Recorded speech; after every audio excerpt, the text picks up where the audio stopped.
All right, guys, morning. Hope you're off to a great start for your day. Today was a little bit different. My wife took the kids into school this morning, and I'm over here at TPC Prestantia hitting the players course today. So sorry I don't have the girls saying good morning to you today, but that'll be the usual case on the Mondays, Tuesdays, Thursdays, and Fridays. One thought that I had for you, and this is more geared towards dads, and then even people who have a unique, like, God-given skill set. So my daughter had a volleyball game last night, and we're always excited to see her play. Both of my older two daughters play. Jada doesn't have the opportunity for a team yet, but we're going to get her into softball later on here in the spring. But we walked in just in time for the teams to get announced, and I hear the announcer at the gym say, and the national anthem, and usually they do a recording for the national anthem, and he says the national anthem will be presented to you tonight by Hallie Volkert. And we had no idea. I guess that they were in the locker room and the girls talked her into it, and 5 minutes later she's singing the national anthem. So I'll show you that clip right here. What so proudly we hailed at the twilight's last gleam, whose broad stripes and bright stars through the perilous fight o'er the ramparts we watched, were so gallantly shriek, and the rockets red alert, the bombs bursting in air, gave proof through the night that our flag was still there. Oh, say does that star-spangled banner yet wave o'er the land of the free and the home of the brave.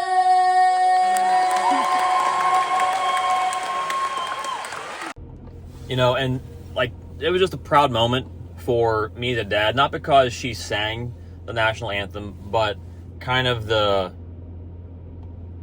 surrounding of it. So Hallie is, like, in love with music. Whenever she has a piano in front of her, she's playing it, singing it. If she's doing dishes at the house, if she's going for a walk, if she's driving in the car, whatever she's doing, she's singing. And Tiana and I have made a point of it to do everything we can to cultivate God-given talents in our kids. And I want to encourage you, whether you're a kid watching this trying to figure out what God has for you, or whether you're an adult that has kids, God gives us gifts, and those gifts are for a purpose. And for a long time, I was always under the persuasion that there's a certain set of things that a Christian should fall into in order to be able to serve God, such as if you're a very gifted athlete, it's a very hard thing because, you know, it'd be hard for God to call someone into that realm of things. And the more I live life, I'm like, that might not be the case, because you look at all these athletes, and in particular, like, I think of, like, Baker Mayfield. Like, I don't know his ins and outs. I haven't studied him super hard. I know when he was at the Browns, he had a lot of notoriety around his name in negative regards. And from what I hear, he's down here at Tampa now and is a open, bold Christian talking about his faith. You know, an obvious one I go back to is Tim Tebow, not afraid to share his faith. I saw a video of Who was it? Jameis Winston, just promoting a Bible study at practice. And those young men, someone poured into them to have the ability to master the talents that God has given them. And to realize that if you're following what God has given you, and God opens the door, whether it's for you to be an athlete, an artist, a businessman, a businesswoman, a stay-at-home mom, like a layman at a church, a pastor, whatever God is calling you to, whatever he has equipped you to be able to do well in this earth, go out and do it. There's not a box that a Christian has to fit in to have the check mark from God to be approved. Whether it's a baseball player, some other sports athlete, business, whatever it is. If God has given you the ability to learn the art of the deal, progress in your company. Go on, climb that ladder. But at the same time, the Bible tells us the love of money is the root of all evil. As you do get blessings and as we do prosper, remember, as the Bible tells us, that every good gift and every perfect gift doesn't come from our own doing. It comes from the Father above, the Father of lights. And as he blesses us, he gives us the opportunity to go out and bless others.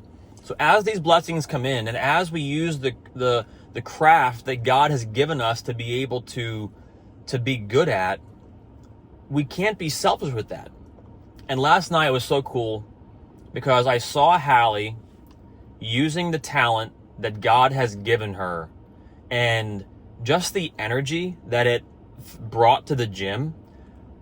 Her face was more electric than I've seen her after any volleyball game.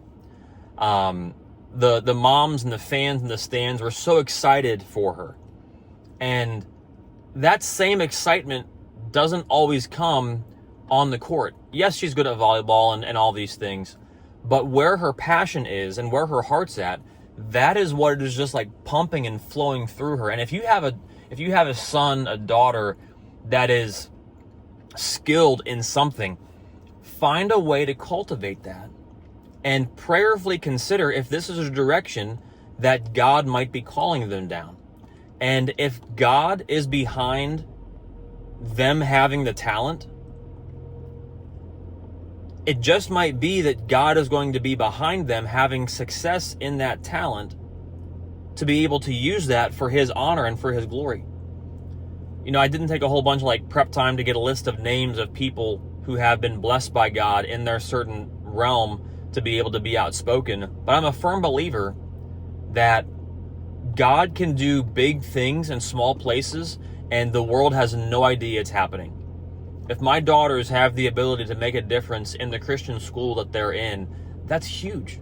If you have the ability to make a difference in the office that you're in today, or in out on the yard that you're mowing, or the crew that you're with, or the people that you come in contact with, for us, the guys that we come in contact with here on the golf course, we have the ability to make a difference for everyone. Long-term thinking, allow the talents that God has given you to be used for him. And if you're sitting here watching the video and well, hey, I don't have any talents, that isn't true. You just haven't discovered them yet. God has given every single person in this world something to be able to use for him. Some talents are more humble. A talent might be connecting with people in their struggles because you've gone through struggles. A talent might be being a good listener because you're not the driver of conversations, but sometimes people just need you to listen and hear them. Whatever it is, I'm not trying to keynote any certain spot. What I am trying to emphasize, and I'll leave you with this. If God gives you something and he has, without question, been the one that has given you that gift, start walking down paths that surround that gift. And if God doesn't close the door to that, keep walking through them. Don't knock them down. Don't do this of your own volition. But a wise person once told me that the will of God is not a mystery. It's not something that he tries to hide from you and makes you search for. God wants his will for you to be plain, obvious, and evident.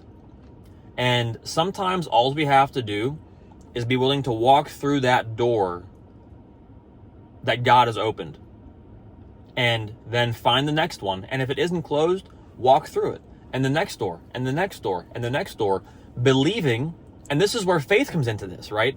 Believing by faith that as you're walking, you're getting up, you're getting in your scriptures, you're praying each day, you're asking God's blessing each day, you're minding the Spirit inside of you, and you're going. You don't have to be scared that you're going to step out of God's will, because if you have a conversation with him, he's going to talk to you. You're going to feel that vexing in your spirit that this doesn't feel right.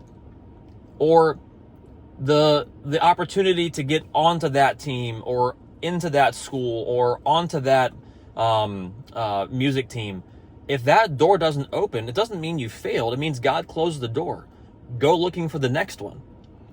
So I hope that was helpful to you guys. That a while back when I was trying to navigate what exactly is God leading me in ministry, and it looks different than it has my entire life.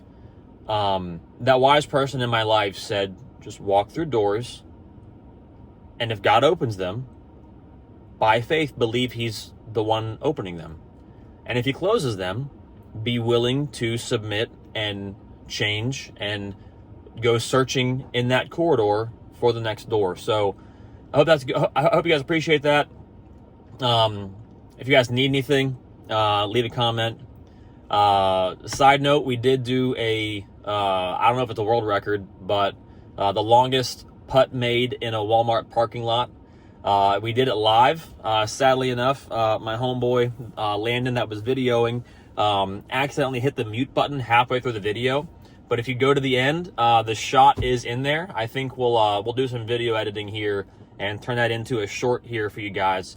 But if you wouldn't mind, go check that out. And then it'll be a few days for us to get this content edited and done from the stadium course yesterday and the players course today. But I appreciate you guys. Thank you for watching. Thank you for the support, and we'll talk to you soon. See you tomorrow.